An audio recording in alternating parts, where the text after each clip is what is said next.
Franck Ferrand raconte sur Radio Classique.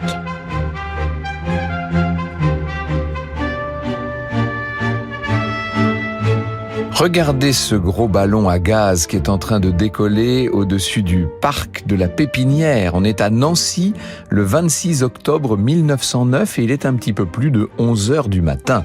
À bord de ce ballon, une sportive de 34 ans. C'est elle le commandant de bord, cette femme intrépide de la belle époque. Et elle a pour passager un colonel dont c'est le baptême de l'air. Le nom de l'aérostat, l'Étoile filante. Les voilà qui survolent Metz, puis le Luxembourg, on va comme ça jusqu'à Aix-la-Chapelle, et puis à peu près vers 18h, le vent se met à tourner et les entraîne à toute allure vers l'ouest, toujours plus à l'ouest.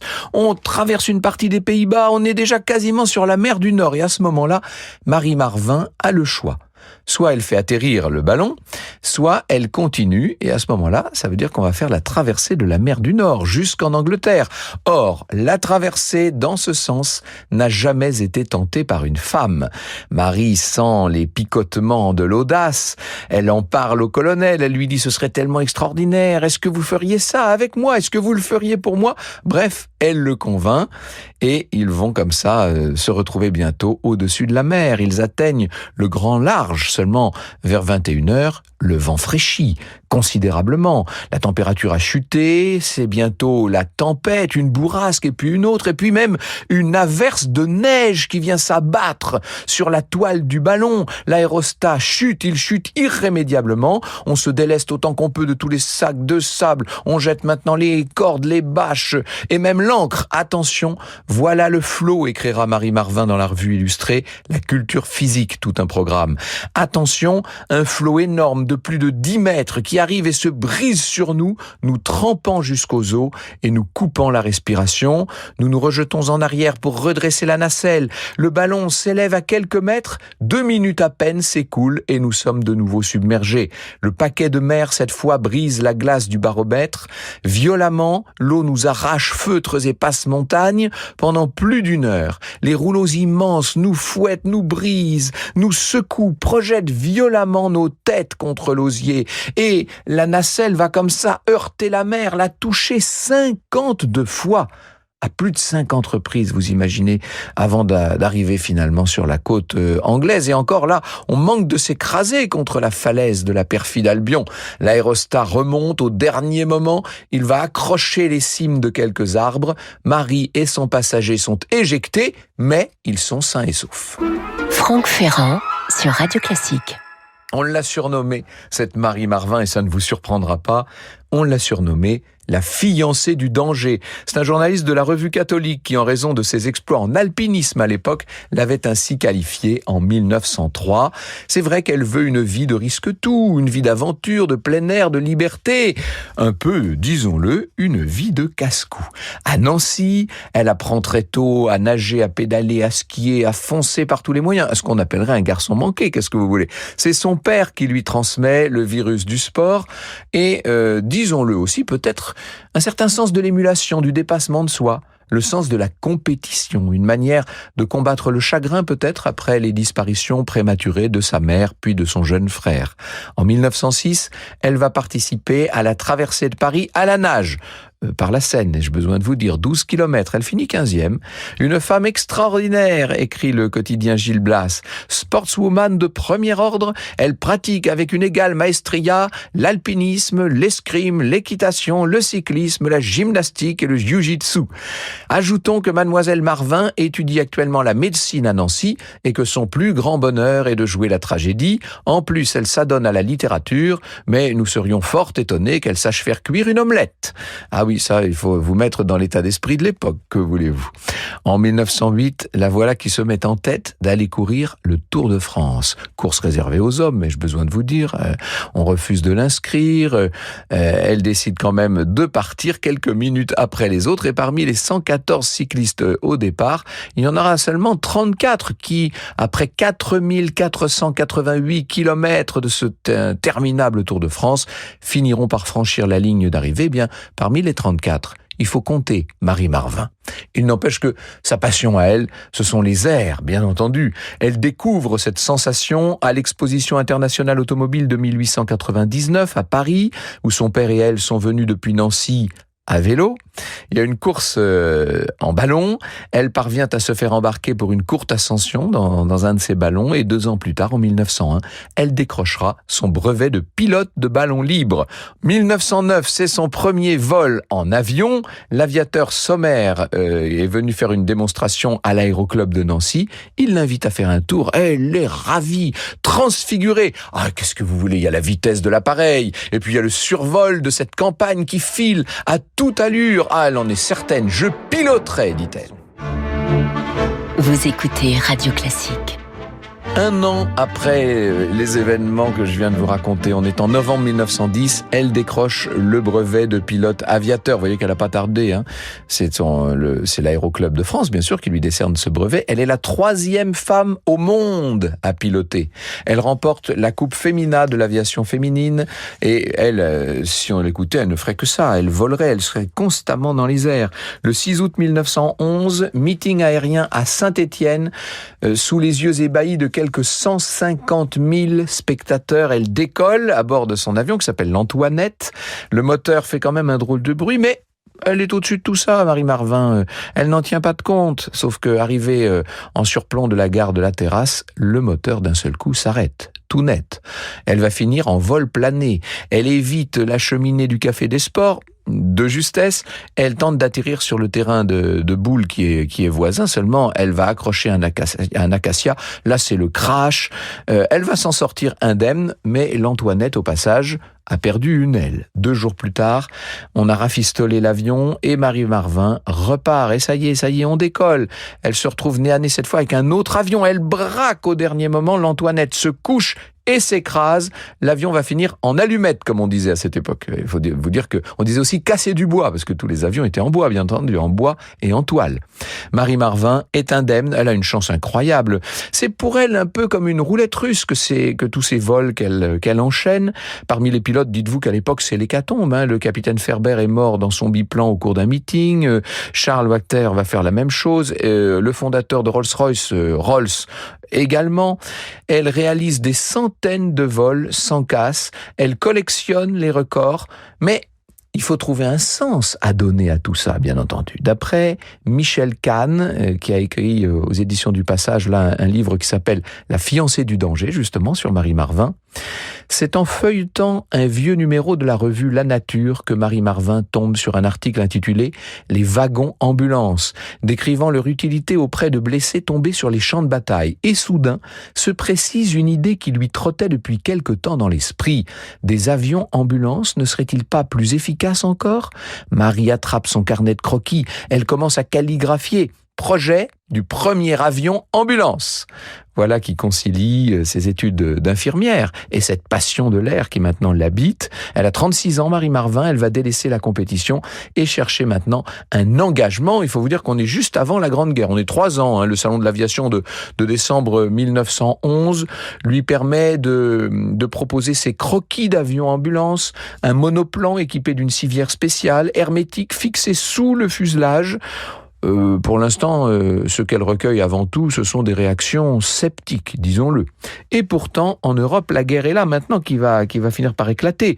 Le ministère de la Guerre constitue une flotte d'avions, crée une école de pilotes à Bétheny, bien entendu, dans la Marne, et Marie s'y inscrit. Ce qui fait qu'elle va obtenir maintenant son brevet de pilote militaire.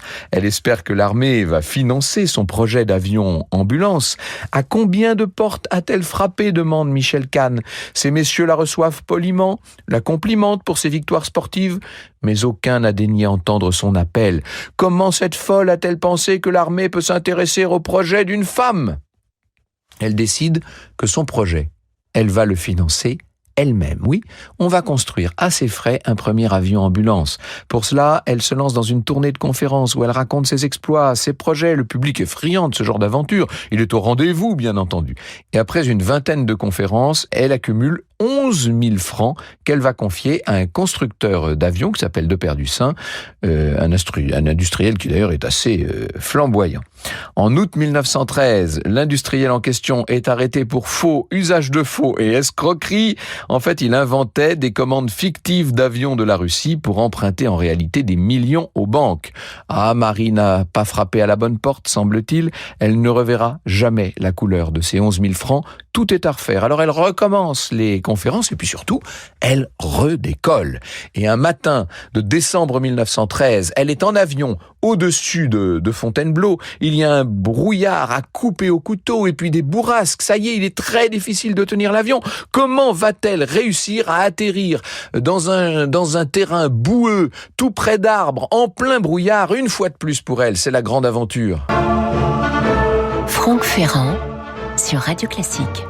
Ah là, l'atterrissage à Fontainebleau là est vraiment très très violent. L'avion se plante littéralement, il se retourne et il va enfermer Marie la tête contre le sol. Elle écrira, parce qu'elle survit bien sûr, elle écrira dans le Figaro: une fois de plus, je reste la fiancée du danger, mais le mariage n'a pas été loin. Mon casque était complètement enfoncé dans la terre, mon visage baignait dans le sang, écrasé sous la masse de mon appareil, je respirais difficilement. Heureusement qu'avec ma main gauche, j'ai pu creuser la terre près de ma bouche pour me permettre d'aspirer un peu d'air. Une demi-heure plus tard, 2 paysans parviennent à soulever cet avion. À l'époque, ça pesait pas si lourd que ça, un avion. Ils la dégagent. Elle espère que l'événement va faire parler d'elle et de son projet. Seulement, on est maintenant en juillet 14. Que voulez-vous? C'est l'été 14, ce trop bel été 14 qui va accoucher d'une guerre. Et laquelle? L'avion ambulance de Marie Marvin n'a toujours pas vu le jour à ce moment-là. Alors, immédiatement, puisqu'on est en guerre, elle propose ses services à l'armée. Elle est infirmière. Elle est pilote. Elle a survolé la Lorraine 1000 fois. Eh bien non, on ne veut pas d'elle, on va se passer de ses services, elle va devoir se contenter de servir au sol dans la Croix-Rouge. Elle apprend la chirurgie de guerre. Un jour, un pilote d'avion est blessé, elle va directement trouver le commandant de la base pour remplacer cet aviateur. Le commandant la reconnaît. Bon, il la laisse faire un ou deux vols. Elle va bombarder Frascati, notamment près de Metz. Mais ensuite, on la renvoie à la Croix-Rouge, que voulez-vous? On ne veut pas de femmes pilotes dans cette guerre. La guerre est réservée aux hommes. Eh bien, Marie décide à ce moment-là de se travestir pour partir au front, avec l'accord tacite du maréchal Foch, qui est complice. Et puis, une autre complicité, celle d'un lieutenant. Elle va devenir le chasseur Beaulieu du 42e bataillon de chasseurs à pied. Elle va partir se battre dans les tranchées avec les poilus. Et après 2 mois, eh bien, elle est confondue puisqu'une boucle de cheveux dépasse de son casque pendant une revue. Et là, quand même, ça paraît bizarre, un poilu avec une grande boucle de cheveux. Elle va finir par retourner pour le reste du conflit en tant qu'infirmière et correspondante de guerre. D'ailleurs, on l'a installée à la frontière italienne. Pendant ce temps, c'est un autre qui met au point l'avion ambulance, c'est le docteur Chassin.